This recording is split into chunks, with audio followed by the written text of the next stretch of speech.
আসসালামু আলাইকুম good people. তো আজকে আপনাদের বেঙ্গল শিল্পকলা থেকে সবাইকে স্বাগতম। তো আসলে এটা হচ্ছে গুলশান একে একটা রেস্টুরেন্ট।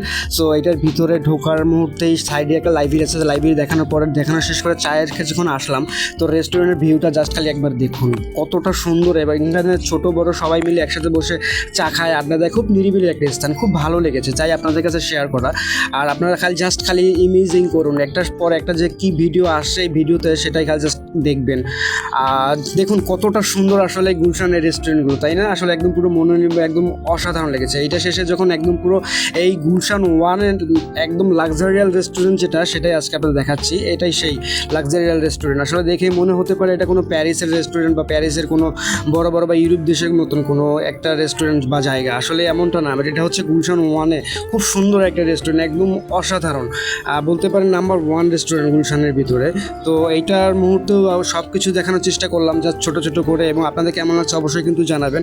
তো মুহূর্তেই কিন্তু দেখাচ্ছি। তো এটা শেষ করে যখন একদম লাস্ট মোমেন্টে উপরে উঠলাম, তো এইখানে এসে মনে হচ্ছে পাকিস্তানি কোনো শহরে বা কাবুল শহরে হারিয়ে গিয়েছি। তো এতটা সুন্দর একদম পাকিস্তানি ডিজাইনে বা পাকিস্তানি মতো লাইটিং করে অসাধারণ লেগেছে। যাই হোক, জাস্ট আপনাদের কাছে কেমন লাগলো ভিডিও কমেন্টে কিন্তু জানাবেন। Thank you.